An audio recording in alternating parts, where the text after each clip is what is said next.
बातें करते हम खेतों की और उसके रखवाली की, बाग बगीचा फल फूलों और फसलों की हरियाली की।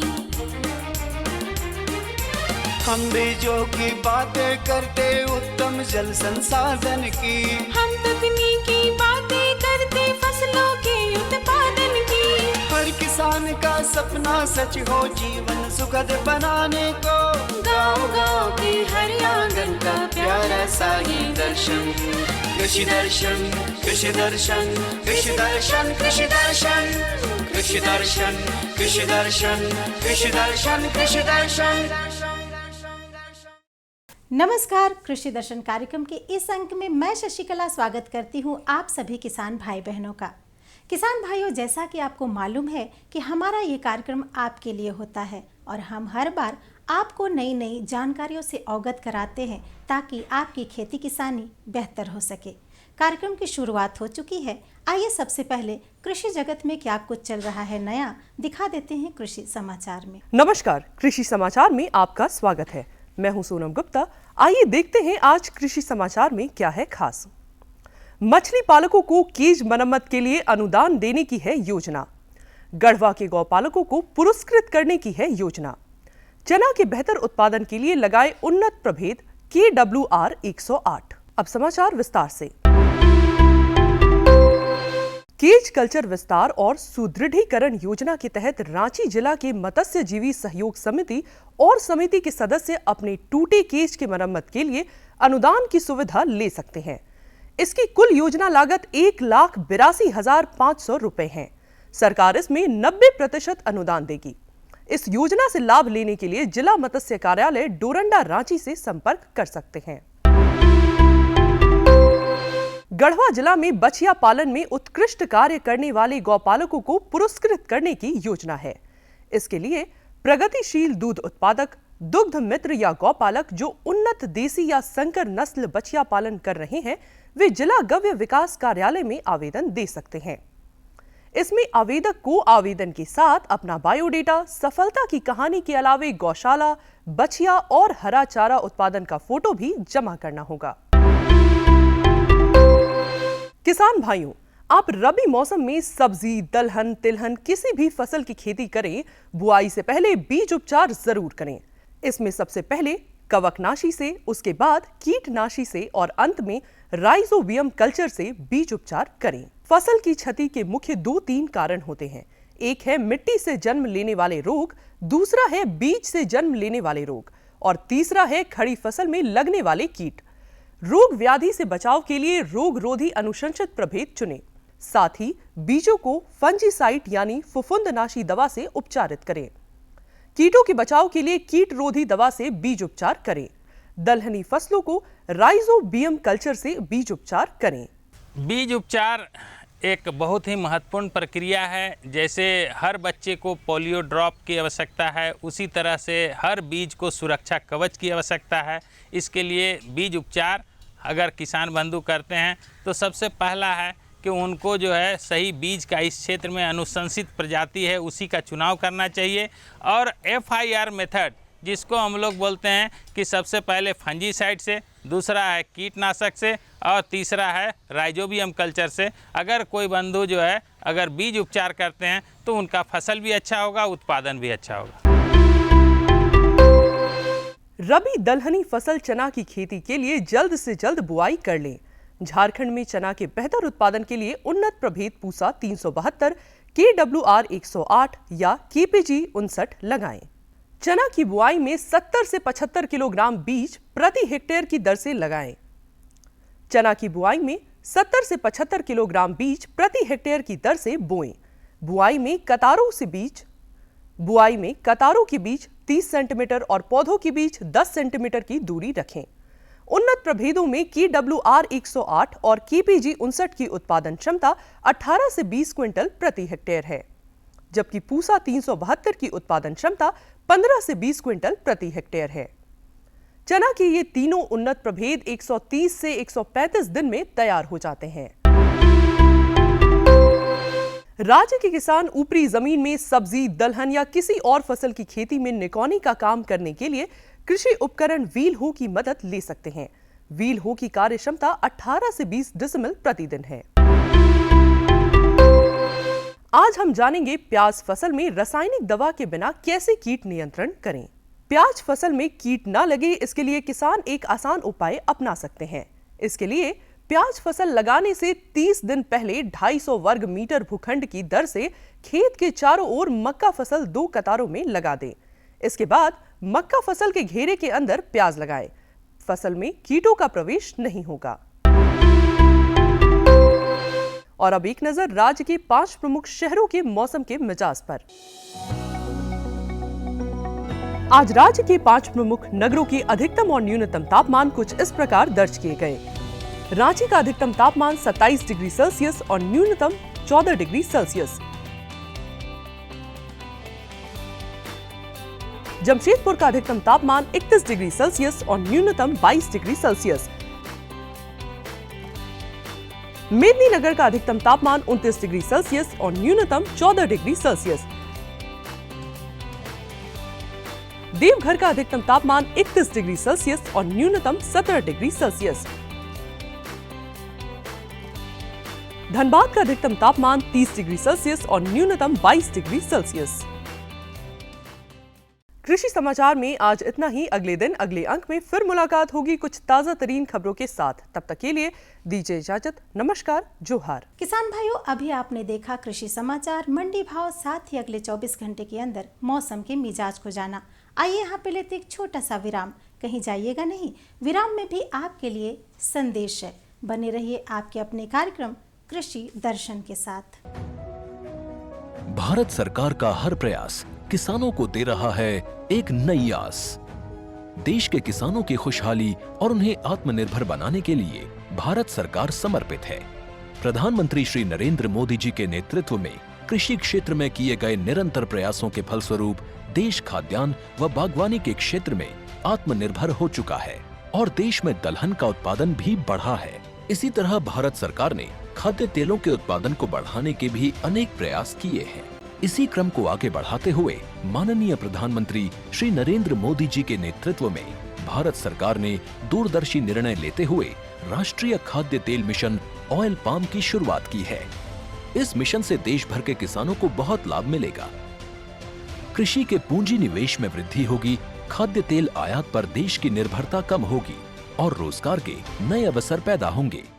खाने के तेल में आत्मनिर्भरता के लिए अब राष्ट्रीय खाद्य तेल मिशन ऑयल पाम का संकल्प लिया गया है। इससे किसानों को तो सीधा लाभ होगा ही, गरीब और मध्यम वर्ग के परिवारों को सस्ता और अच्छी क्वालिटी का तेल भी मिलेगा। यही नहीं, ये मिशन बड़े स्तर पर रोजगार का निर्माण करेगा। इस मिशन के अंतर्गत ऑयल पाम का रकबा और पैदावार बढ़ाने पर जोर देने के लिए सरकार ने 11,000 करोड़ रुपए से अधिक की सहायता राशि निर्धारित की है। मिशन के तहत सरकार ने ऑयल पाम की खेती के लिए रोपण आदि की सहायता में बढ़ोतरी करते हुए पहले मिलने वाले 12,000 रुपए प्रति हेक्टेयर को बढ़ाकर 29,000 रुपए प्रति हेक्टेयर तक कर दिया है। ऑयल पाम के पुराने बागों के पुनरुद्धार के लिए 250 रुपए प्रति पौधा के हिसाब से विशेष सहायता दी जा रही है। पौधारोपण सामग्री की कमी दूर करने और बीजों की पैदावार करने वाले बागों को भी सहायता दी जाएगी। इसके तहत 15 हेक्टेयर ऑयल पाम उद्यान के लिए 80 लाख रुपए तक की सहायता राशि दी जाएगी। इसके अलावा नर्सरी विकास के लिए 40 लाख रुपए तक तय किए गए हैं। पूर्वोत्तर और अंडमान राज्यों के लिए विशेष सहायता का भी प्रावधान है। ऑयल पाम के किसान ताजे फलों के गुच्छे यानी FFB का उत्पादन करते हैं, जिनकी वर्तमान में कीमतें अंतर्राष्ट्रीय मूल्यों में उतार चढ़ाव के आधार पर तय होती हैं। पहली बार केंद्र सरकार ताजे फलों के गुच्छे की कीमत के लिए किसानों को आश्वासन दे रही है। ये व्यवहार्यता मूल्य यानी VP कहलाएगा, यानी किसानों को कोई घाटा नहीं होने दिया जाएगा। व्यवहार्यता मूल्य VP तय करने की शुरुआत 1 नवंबर से होगी और अगले वर्ष 31 अक्टूबर तक जारी रहेगी। इसे ऑयल पाम वर्ष कहा जाएगा। इस योजना के तहत वर्ष 2025-26 तक ऑयल पाम का रकबा 6.5 लाख हेक्टेयर सृजित करने और कच्चे ऑयल पाम की पैदावार वर्ष 2025-26 तक 11.20 लाख टन पहुंचाने का लक्ष्य निर्धारित किया गया है। सरकार के इस महत्वपूर्ण निर्णय से देश में ऑयल पाम की खेती करने वाले किसानों में विश्वास पैदा होगा और वे खेती का रकबा बढ़ाएंगे। इस तरह पाम ऑयल का उत्पादन भी बढ़ेगा, जिससे किसानों की आय बढ़ेगी और ग्रामीण अर्थव्यवस्था भी सुदृढ़ होगी। किसान भाइयों, आज हम आपको जानकारी दिलाएंगे तसर पौधों के पौधरोपण के विषय में। जी हाँ, तसर के कपड़ों की डिमांड आज से नहीं बल्कि राजा महाराजाओं के समय से चलता आ रहा है, जो आज भी कायम है। आज भी लोग उतना ही तसर के कपड़ों को पसंद करते हैं जितना कि पहले के ज़माने में पसंद किया करते थे। कोई भी शुभ कार्य हो, कोई भी शादी ब्याह हो, हर जगह तसर के कपड़ों की मांग बहुत ज़्यादा होती है। यही कारण है कि हमारे किसान भाई इस उद्योग को करके लाखों कमा रहे हैं।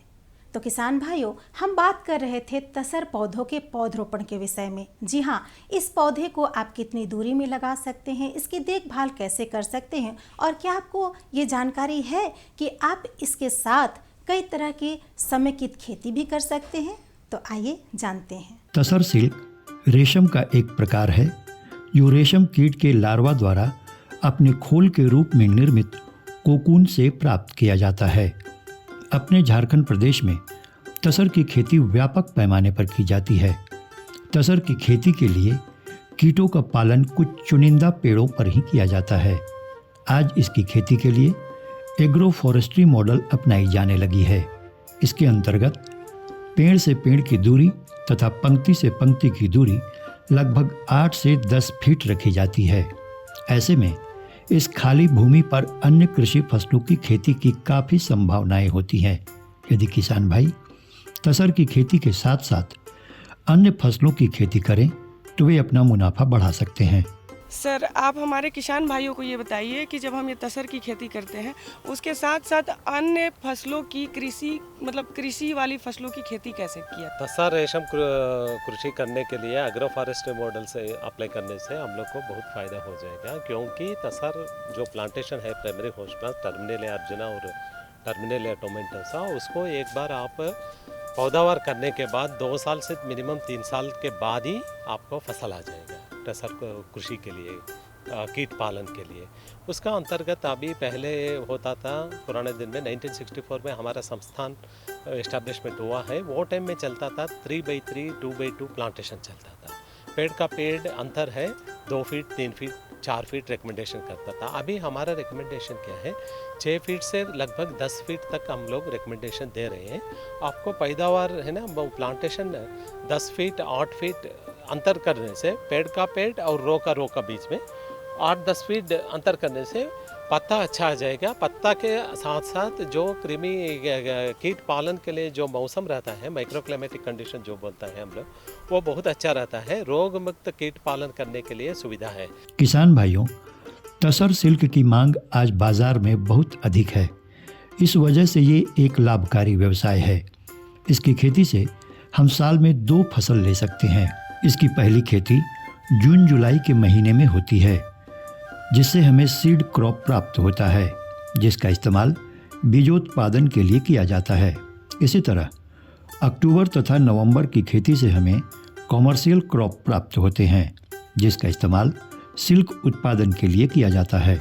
या हर एक साल में किसान भाइयों दो क्रॉप को कर सकता है। एक पहले क्रॉप जून जुलाई में होने वाला क्रॉप होता है, उसको सीड क्रॉप बोलता है, और जो अक्टूबर नवंबर में जो क्रॉप करता है उसको कमर्शियल क्रॉप बोलता है। वो सीड क्रॉप में किसान भाइयों का कीट पालन करके वो जो भी कोसा उत्पादन होता है उसको कीट के लिए बीज के लिए अग्र परियोजना केंद्र और केंद्रीय रेशम बोर्ड का बेसिक सीड मल्टीप्लिकेशन और ट्रेनिंग सेंटर्स है, उसको कीट के लिए बीज उत्पादन के लिए दे सकता है। उससे फ़ायदा मिल जाएगा। और है जो कमर्शियल क्रॉप करेगा अक्टूबर नवंबर में, वो कमर्शियल क्रॉप्स का अच्छा क्रॉप होता है, उससे सिल्क कंटेंट भी ज़्यादा होता है।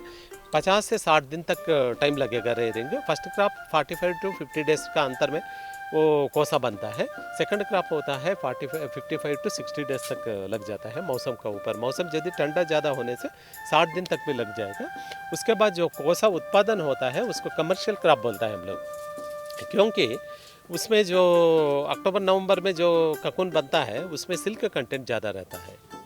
इसलिए वो कमर्शियल क्रॉप हो जाएगा।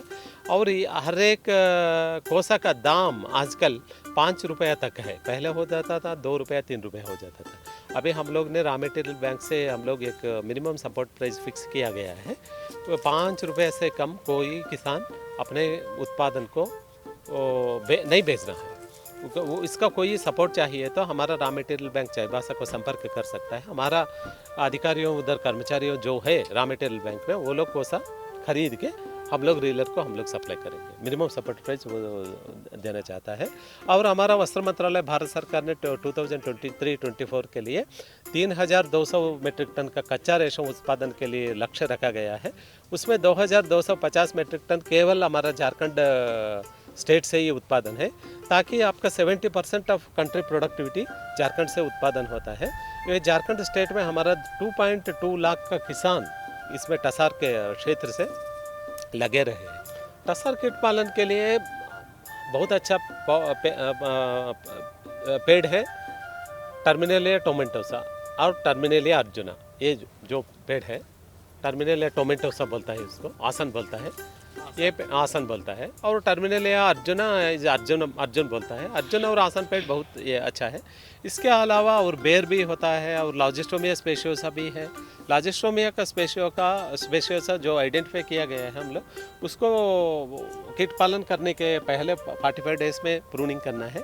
वो जो नया पत्ता आता है उसको खिलाने से वो अच्छा पैदावार मिलता है। किसान भाइयों, तसर की खेती आज के ज़माने में एक लाभ का व्यवसाय तो है ही। इसमें आज आधुनिक तकनीक की वजह से पेड़ से पेड़ तथा पंक्ति से पंक्ति के बीच की दूरी में 8 से 10 फीट का फासला हो गया है। अतः किसान भाइयों के लिए इस भूमि का सदुपयोग करना बेहतर होगा। वे उसमें सब्जी, धनिया पत्ती, दाल, मूंगफली, स्वीट पोटैटो तथा आलू आदि की खेती कर सकते हैं और अपनी आमदनी बढ़ा सकते हैं। टसार का पौधा अभी 8 फीट टू 10 फीट का अंतर में पेड़ का बीच में 8 to 10 फीट रिकमेंडेशन है। और एक रो का और दूसरा रो का अंतर में भी 8 फीट से 10 फीट का डिस्टेंस अंतर दिया गया है, क्योंकि द माइक्रो क्लाइमेट अच्छा रहेगा। जब माइक्रो क्लाइमेट अच्छा रहेगा, कीड़ा बीमारियों के इसमें नहीं गिरेगा, अच्छा हेल्थी कीट पालन हो सकेगा, ताकि फार्मर का उत्पादन अच्छा मिलेगा। उसका अंतर जो plantation row to row plant to plant का जो स्पेस है, कोई तरह का क्रॉप फसल उत्पादन कर सकते हैं। यदि सब्जियां कर सकता है, धनिया पत्ता कर सकता है, और खजान दाल कर सकता है, ग्राउंडनट कर सकता है, जो चाहिए फार्मर स्वीट पोटैटो कर सकता है, आलू कर सकता है। एग्रो फॉरेस्ट्री मॉडल में फार्मर आगे बढ़ना बहुत अनिवार्य है, ताकि उत्पादन और इनकम ज़्यादा बढ़े। किसान भाइयों, तसर की खेती अपने आप में एक लाभ का व्यवसाय है। इसमें अपनाई जाने वाली आधुनिक पद्धति की वजह से आज हमें इसकी खेती के अलावा अन्य कृषि फसलों की खेती के लिए भी पर्याप्त भूमि बच जाती है। अतः ऐसे में इनका सदुपयोग करके अन्य कृषि फसलों की खेती कर किसान भाइयों, आज की हमारी दूसरी जानकारी है तसर रेशम कीटों में होने वाले रोग से आप बचाव किस तरह से कर सकते हैं। जी हाँ, हमारे बहुत सारे ऐसे किसान भाई हैं जो तसर रेशम उद्योग करके लाखों कमा रहे हैं, और अगर तसर रेशम कीट में होने वाली बीमारियों की जानकारी उन्हें नहीं है तो आप ये कार्यक्रम देखिए और ज़रूर से ज़रूर ये जानकारी हासिल करिए, क्योंकि अगर किसी कारणवश आपके तसर के कीटों को रोग लग जाती है तो आप इससे बचाव किस तरह से कर सकते हैं, उसके लक्षण कौन कौन से हैं और कौन से प्रमुख रोग हैं, आइए जानते हैं। अपने झारखंड प्रदेश में बहुत से किसान तसर की खेती से जुड़े हुए हैं। इसकी खेती में इनके पौधों में कई ऐसे रोग होते हैं जिसकी वजह से किसान भाइयों को भारी नुकसान का सामना करना पड़ता है। ऐसा नहीं है कि इन रोगों पर नियंत्रण नहीं पाया जा सकता। आज इन रोगों के प्रबंधन के लिए हर तरह की दवाइयाँ विकसित की जा चुकी है, जिसके इस्तेमाल से पौधे रोग मुक्त होंगे और उनमें कीटों का अच्छा विकास होगा। तो सर, आज हमें बताएंगे कि हम रेशम के कीटों में जो रोग लगते हैं उनका बचाव, उनसे बचाव कैसे करें। किसान भाइयों, जैसा कि आप जानते हैं कि तसर के खेती का कार्य इस समय आप लोग व्यापक पैमाने पर कर रहे हैं, और तसर के पौधों में 3-4 प्रकार के प्रमुख रोग लगते हैं। सबसे पहला रोग है कि जो कि वायरस जनित रोग है, जिसको हम वायरोसिस कहते हैं। दूसरा है पेब्रिन जनित रोग है, जिसको पेब्रिनाइज्ड लार्वी के रूप में हम जानते हैं, पेब्रिनाइड मात के रूप में जानते हैं। और तीसरा रोग है बैक्टीरिया जनित रोग, जो बैक्टीरिया के द्वारा जनित रोग होता है। अगर हम इन सारे रोगों की बात करें एक साथ में, तो इससे लगभग प्रतिवर्ष 30 से 40% का नुकसान रोगों से होता है किसान भाइयों। बट इन रोगों से बचाव के लिए अनेक प्रणाली है, जिसके तहत आप रोगों से बचाव भी कर सकते हैं। जिसमें सबसे पहला है कि हमारे संस्थान के द्वारा एक ऐसी प्रणाली डेवलप की गई है, जिसके तहत उसका छिड़काव करके काफ़ी हद तक आप रोगों से बचाव कर सकते हैं। तसर पौधों में लगने वाले रोगों के नियंत्रण के लिए जीवन सुधा प्रमुख दवा है। इसे रात भर पानी में भिगोकर सुबह यदि पत्तियों पर छिड़काव किया जाए तो रेशम कीट इसे खाकर रोगों से अपना बचाव कर सकते हैं। इसी तरह लीफ सरफेस माइक्रोबेस के इस्तेमाल से भी कीटों को रोगों से बचाया जा सकता है। सबसे प्रमुख दवा है जो हमारे संस्थान द्वारा इजाद की गई है जीवन सुधा, जीवन सुधा एक वानस्पतिक उत्पाद है, जिसको आप पानी में भिगो करके रख देने से नेक्स्ट डे आप पत्तियों पे छिड़काव करने से उस पत्तियों को अगर पौधा उन पत्तियों को अगर हमारा रेशम कीट खाएगा तो उसमें काफ़ी हद तक जीवन सुधा रहने के नाते उसमें हमको रोगों से बचाव होगा।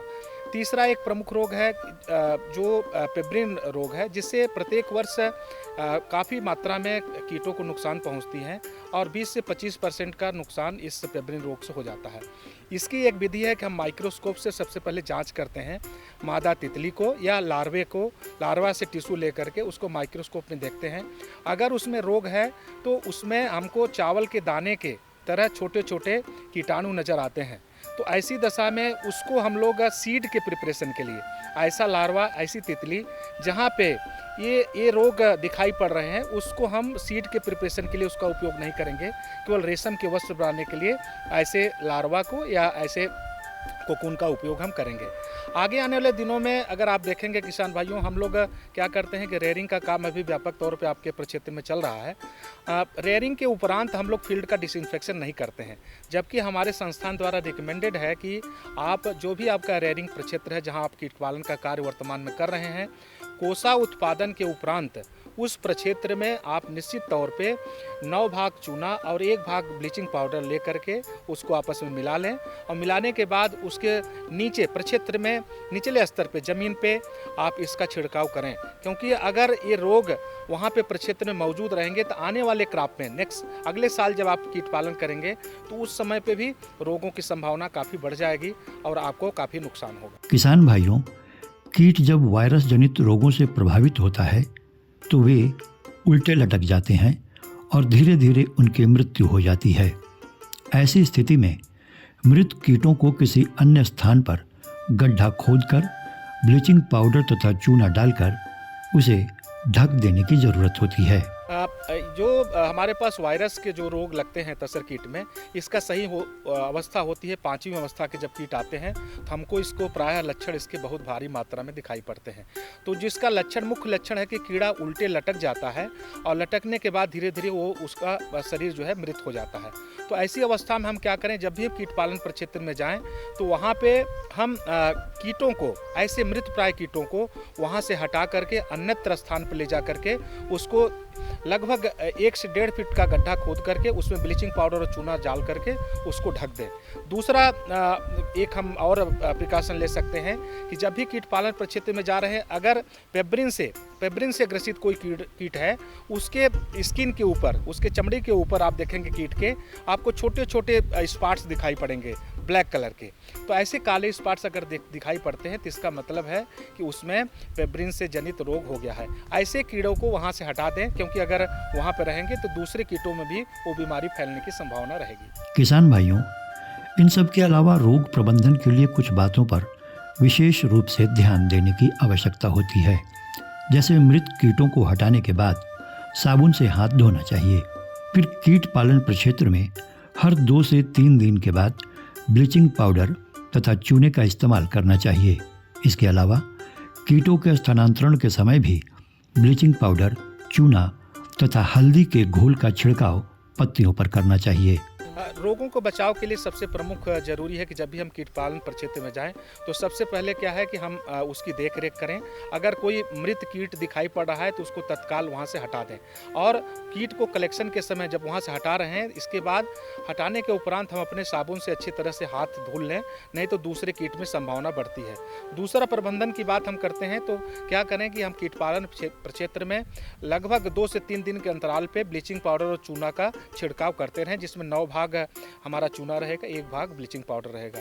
साथ ही साथ जब हम कीट पालन प्रक्षेत्र में रेनिंग का कार्य कर रहे हों, अगर वहाँ पर कोई भी मृत कीट, ऐसा कीट जो कि काफ़ी पिछड़ गया है, जिसकी लाइफ साइकिल जो है तेज़ी से आगे बढ़नी चाहिए थी, नहीं बढ़ी है, उसका ग्रोथ उतने तरीके से नहीं हो रहा है, वृद्धि नहीं हो रही है, उसको भी वहाँ से कीट पालन प्रक्षेत्र से हटा दें। साथ ही साथ जब हम एक अवस्था के बाद दूसरी, तीसरी, चौथी अवस्था में जब हम कीट पालन प्रक्षेत्र में कीट को एक स्थान से दूसरे स्थान पर स्थानांतरित करते हैं, उस समय पे यही 9 भाग चूना और 1 भाग ब्लीचिंग पाउडर, और उसमें आप 50 ग्राम हल्दी का पाउडर भी मिला सकते हैं।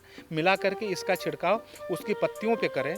उससे क्या होगा कि उसके गट में ये चूना और ब्लीचिंग जाएगा और वहाँ का pH बढ़ेगा, जिससे वो रोगाणु और विषाणु काफ़ी हद तक कम हो जाएंगे। इस तरह से हम कुछ बातों पर ध्यान देकर तसर पौधों में लगने वाले रोगों का प्रबंधन कर सकते हैं और कीटों को रोग मुक्त रख सकते हैं। इससे सिल्क की काफ़ी अच्छी पैदावार होगी और किसानों का लाभ भी बढ़ेगा। तो ये थी हमारी आज की जानकारी। हमारी जानकारी आपको कैसी लगी, आप हमें हमारे इस पते पर लिख सकते हैं। फटाफट हमारा पता नोट करिए। हमारा पता है कार्यक्रम कृषि दर्शन, कृषि प्रकोष्ठ द्वारा केंद्र निदेशक, दूरदर्शन केंद्र, रातू रोड, रांची। पिन संख्या है 834001। तो इसी तरह से हमारा कार्यक्रम देखते रहिए और लाभान्वित होते रहिए। फिर मिलेंगे, तब तक के लिए नमस्कार, जोहार।